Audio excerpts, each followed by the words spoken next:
Right, because you can be a virgin and still be impure. Oh, very much so. Thank you. In very many different ways. How you treat people, how you want to sneak behind the rule book that you think that you're all right. So let's not play that game because you're not going to win.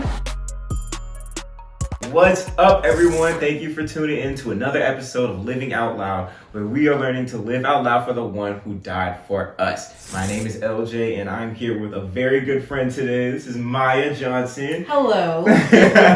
So you are literally Superwoman. Oh, thank you. Well, why do you think that? Why do I think that? Okay, yes. So you have like so many like things that you're pursuing. Okay, so you've already got like, what is it? Did you get your bachelor's?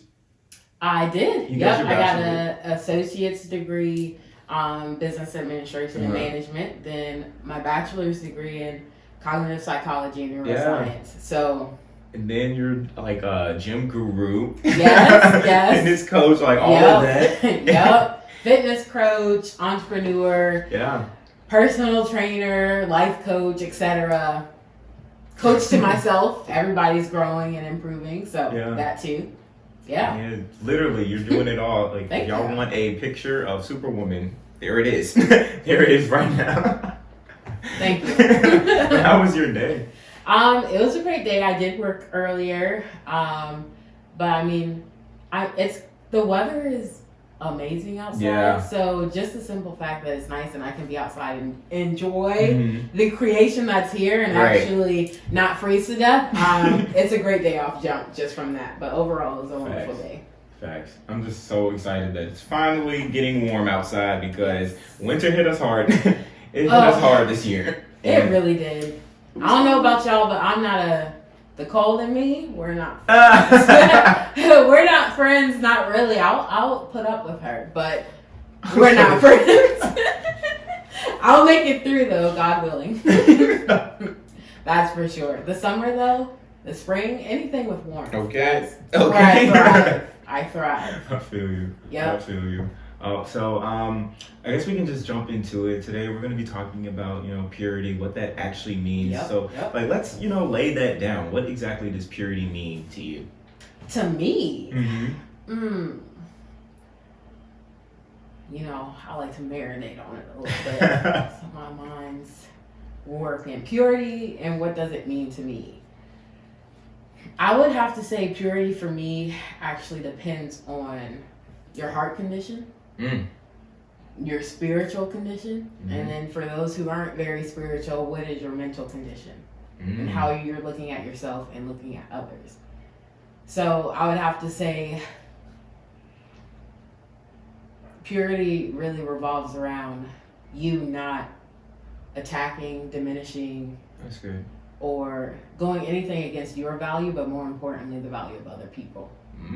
If you're attacking other people, if you're going against other people for reasons that are most likely your own, that other people won't know, is your heart in the right place? Right. Do you have a pure heart? Wow. Do you have a pure spiritual thing going on? Is your mentality pure? How are you looking at other people and how are you treating other people? Sure, it could be something against yourself, but what are you doing to those around you? That really speaks louder than anything internal, for sure. That's so true. True. Yep. Because I feel like, the way you treat others is a reflection of, how yourself you treat yourself. In general. So, in general. Yep, for sure. Wow, that was good. That was different. I've honestly never heard purity explained like that before. Yeah. So how have you gotten to that realization in yourself? Honestly, I thought everybody was like me growing up. I thought it was, you want to love on people. You want to take care of people. You want to see people thrive. You want to see people be better, be the best person that they can be, the best. Like, I want you to be the best you. I want you to succeed in anything you put your hands to, and anything that even pops up in your mind, I want you to excel at. So I thought everybody was like me. Yeah. What other way is there to be? And I get that from my parents and stuff. They've been that way towards me and towards other people. And so I didn't have that realization until I went out in the real world. So college, life after college, and realizing, Maya, not everybody wants that for other people because they're too concerned about what they want for themselves, not realizing loving on people externally actually pushes you forward into where you want to go. Right. If I'm trying to make everybody else make sure they're in a better place, how do I not make sure I'm moving in the right direction as well? So I would have to say it's when I actually got out of my bubble of everything sunshine, rainbows, everybody wants the best for people. And I realized like, there's a difference. There's a difference. Okay. This is kind of what your parents and your teachers sometimes be like, get ready for the real world. Yeah. For me, I thought they just meant working and stuff like that. But I was like, people. Yeah. People. And how people treat other people. Ooh. So that has to be the point where I realized, and it was a shock factor. I was very disappointed. I didn't know how to take it in. I was like, all right, love on this person maybe a little bit harder. Oh, you can't save everybody who doesn't want to be saved. Come on. Oh, okay. So then that's a reevaluation on myself. You can't put all of you into someone who doesn't want to receive what you're putting in. So that was a hard pill for me to swallow. Because it's sad, but you have to be aware because you'll run yourself ragged trying to be there and save everybody else to where you actually ignored yourself. So that's when I realized it for sure. Getting out in the real world, y'all, growing up. Oh man. It's interesting. Whew. That's deep. That is deep. So let's expand a little bit into that period of time where like people kind of like disappointed you in a way. So just expand on that a little bit. Let's go into specific like scenarios. I would say we can dive into like my college experience. Okay. So I was very, very sheltered. Love my parents like beyond measure. I'm a daddy's girl though, for sure. He's very, very, very protective of his girls. 110%. He has no boys, all girls. And he set the standard high also on how we should be treated and what we should accept and what we allow and how we allow people to treat us, but also how we should be treating other people. Right. And like I said, that's just how I went throughout life. I'm like, this is just how things are.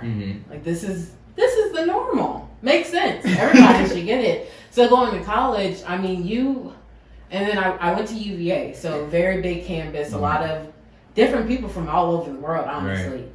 And you just realize that those aren't the principles that everybody learns. So it could honestly, something as simple as my like roommates, for instance. I'll be super concerned about them just regular old college partying, etc. and stuff like that. I'm the mother of the group. You're not about to catch me out looking crazy. You're not about to catch my friends looking crazy. I care about their well-being, where they're going, who they're going with, how they're getting home. I found myself multiple occasions left alone. Wandering around, came with people, but they left.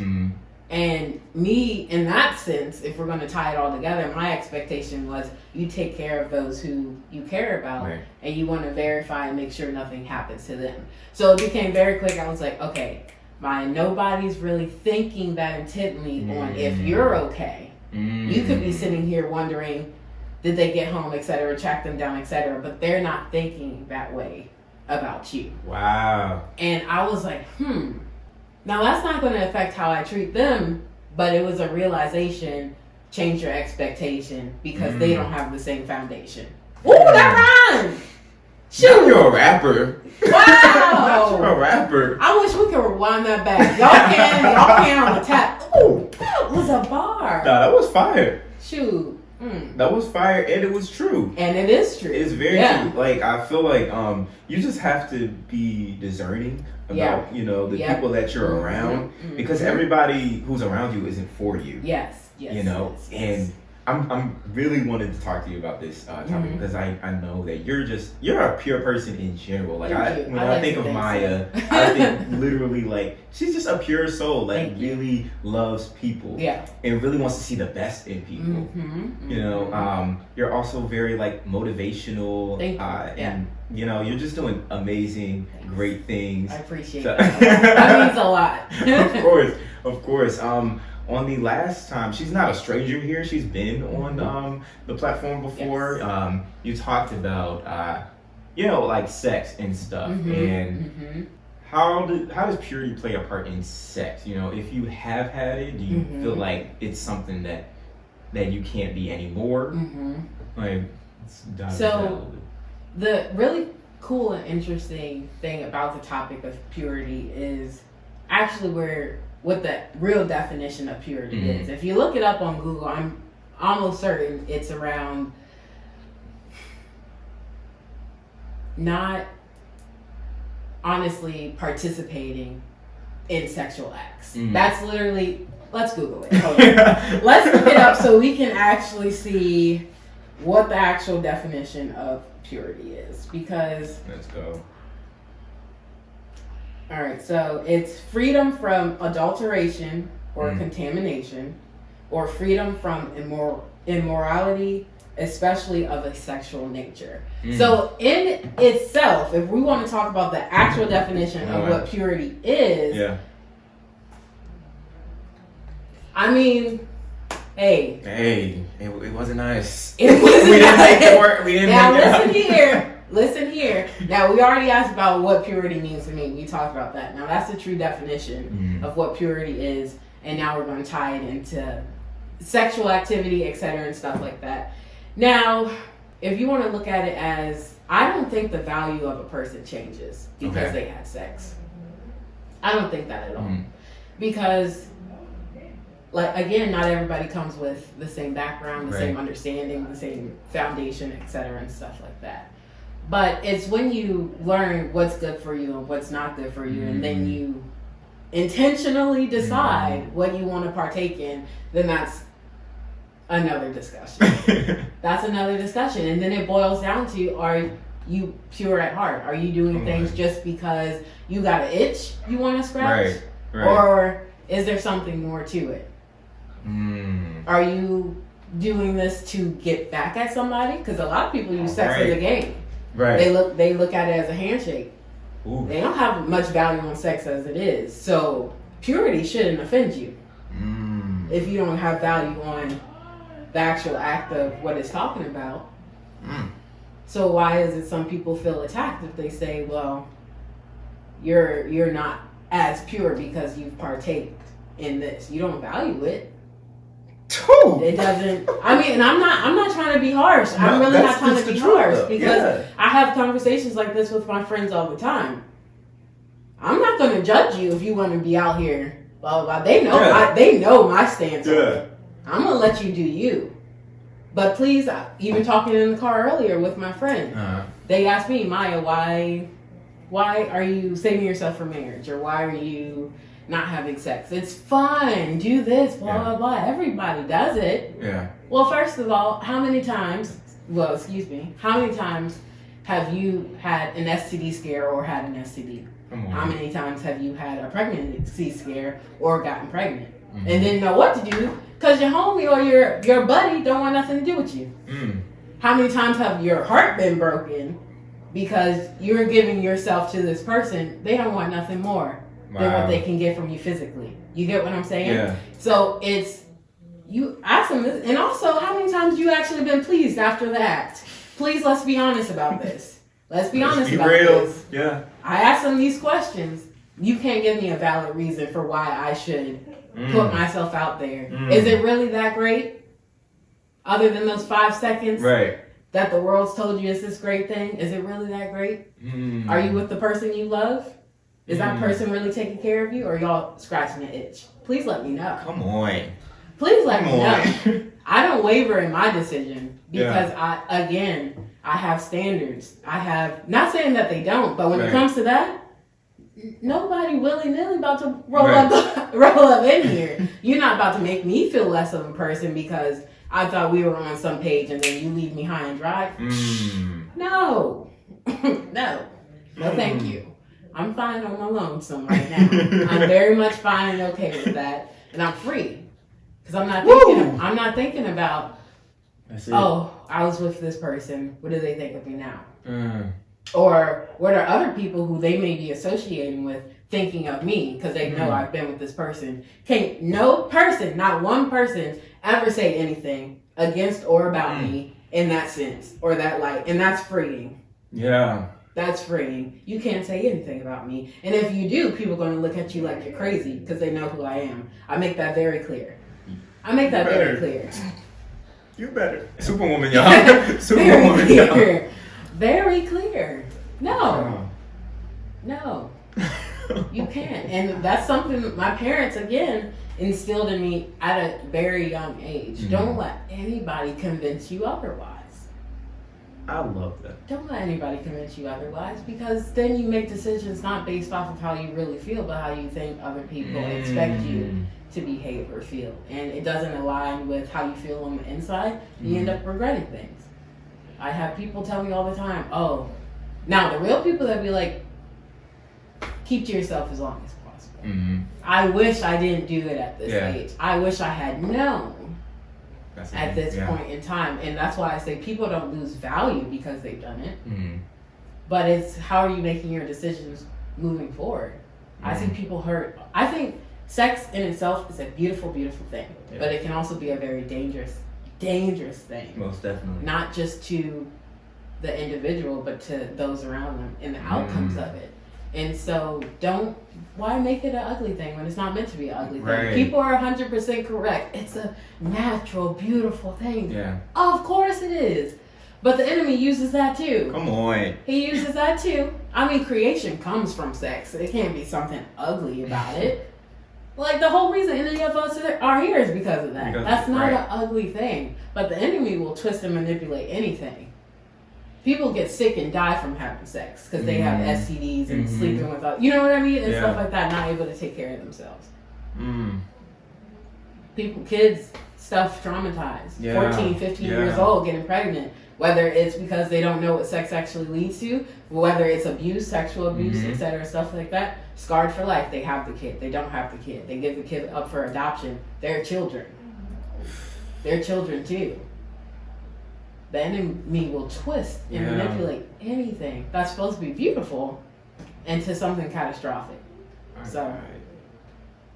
See, the Bible verse that's coming to my mind is, I like to tie everything back to the Bible. So the Bible will ask, who shall ascend to the hill of the Lord? Who shall stand in his holy place? Those with clean hands and a pure heart. And it goes back to a pure heart.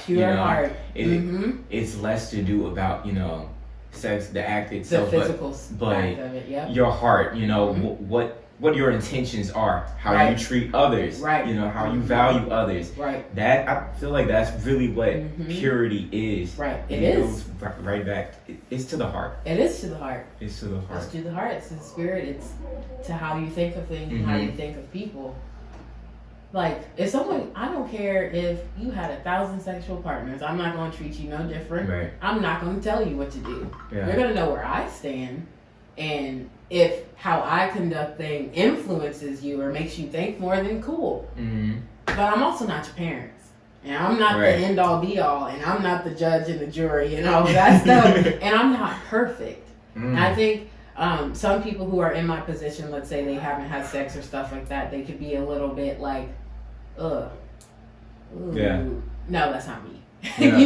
That's not me. And that shouldn't be them either, because guess what? Your spirit's impure for looking at other folks that way. Like, how dare you? How dare you? How does that verse go? Who has not sinned, cast the first stone. Come on, you ain't picking up near rock or pebble. You ain't picking up a thing. So you sit down. You sit down. Don't you dare do that. Don't you dare do that. That actually is what will make me sick. Seeing somebody who thinks that they are all high and mighty and they want to just tear people down. You're impure. Right, because you can be a virgin and still be impure. Oh, very much so.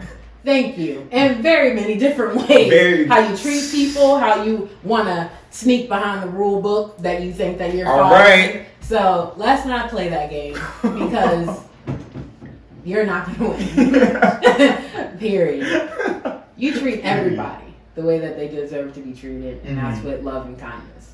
Right. And even if they show their behinds and treat you poorly, you don't go back around and treat them poorly back. You take that mental note and be like, all right, I've learned my lesson. I'm not going to treat them any worse or anything like that. But now I know how much of myself I should give because you've done your part. And, I mean, they just got to do what they please after that. I mean, you can't change and perfect things. Like, all you can do is be the best version of you and try to pull the best version out of other people. But, again, if they're not open to it, they're not trying to move in that direction, then you got to keep moving. It's not really our job to change a person, you know. It's really our job to be the example, to inspire. Impact. But, you know, God does the changing. He's the one that's going to turn you around. I mean, like, your best friend Stacy's here, you know, he worked in her life, you know, she was one way, he completely, you know, changed her around. So, like, all in due time, too. Us. Yeah. Never a forced thing. All in due time. I feel like when you force things, you know, that can push people away. And as a believer, we shouldn't be forcing nothing. Come on. Because we should have faith in His power and in His timing that if we do what we're supposed to do, what is there to force? Come on. Yeah. Because, I mean, I've had people come up to me and they're like, I don't know what it is, but either you light up a room or something about you. Can't put my finger on it. I know it's God. Right. So you about to know it too. I don't know what else to tell you. I don't know what else to tell you. And that's something, even going through life and stuff, like I said, like my disappointment with humans and realizing how people actually are, I had to overcome the enemy trying to use that to take me out. Having my disappointment allowed my light to diminish because I'm like, ooh, child. This is what people, why? All this hate and frustration and anger. Yeah. And some of it's not really called for. It's just there. It doesn't make sense. Logically, it doesn't make sense. Right. Life isn't meant to be as hard as we make it. It's really not. So why is it that it is that hard?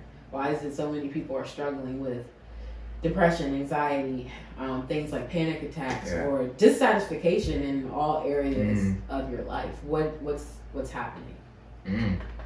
What's happening? What's happening? And that was it. I was distraught. I was distraught. I can honestly say now, I was so distraught, so disappointed that I was like, holy cow, like, I'm supposed to live how many years on this earth with this many miserable people? I was like, it's a whole new world, you know? Yeah. Like, I'm grateful for the time that I was in college because it exposed me to just different people. Yeah. And, you know, like how you said you were sheltered, I can definitely relate with that.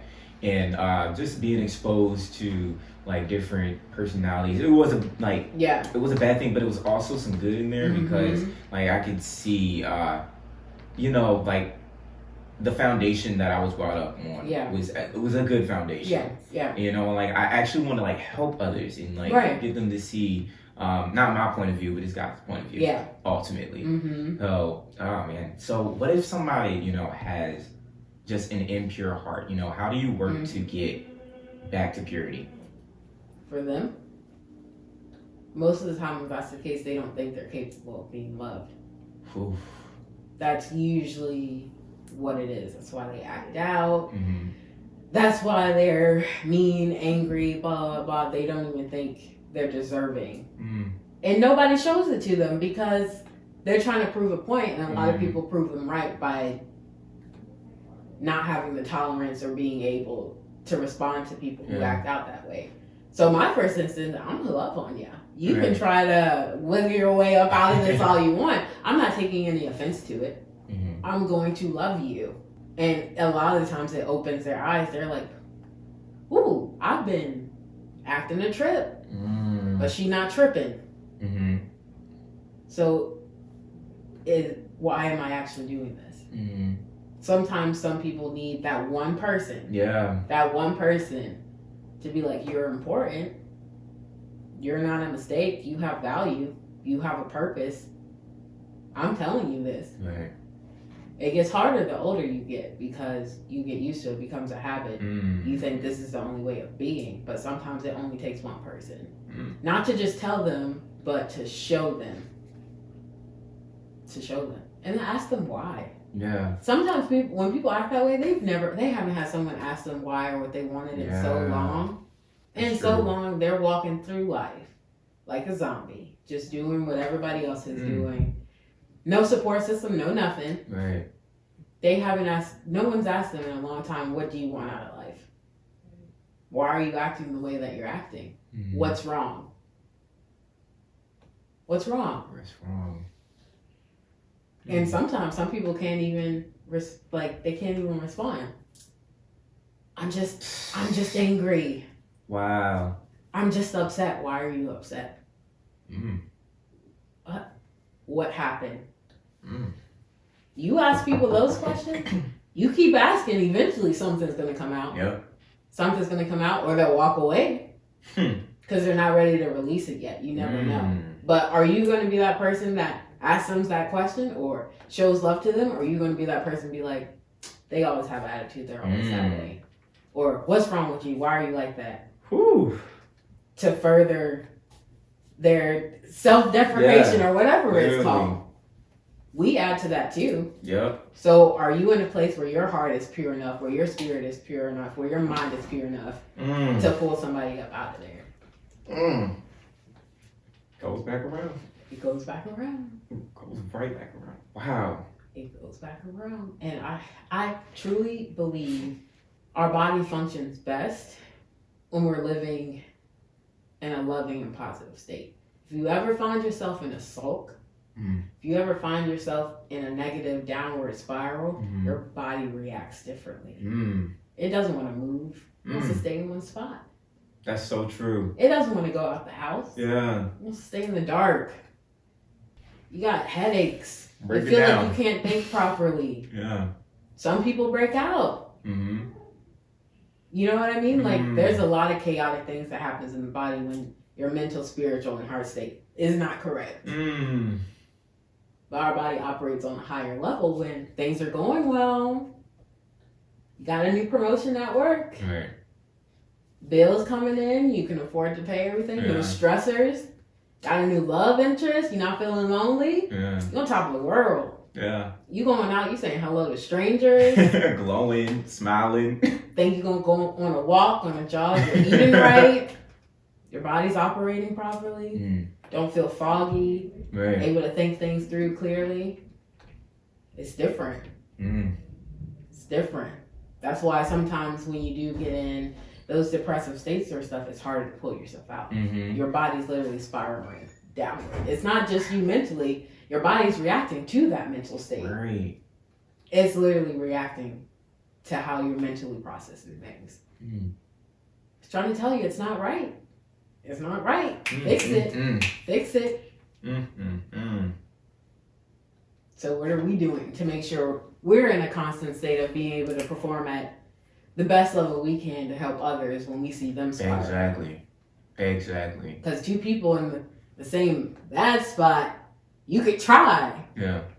But you're going to be calling your way out.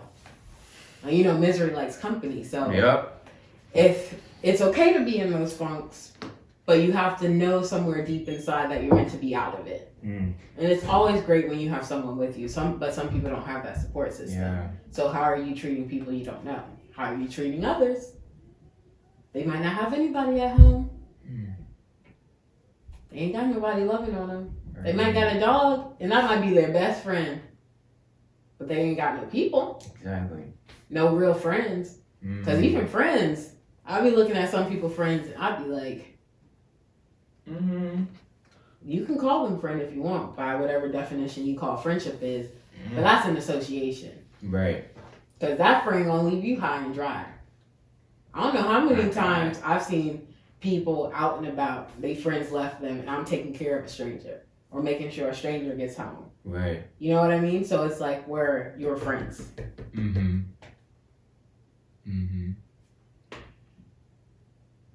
Yeah, you broke that down, honestly. Thanks. Like, honestly, that was great, and I think we can end right there.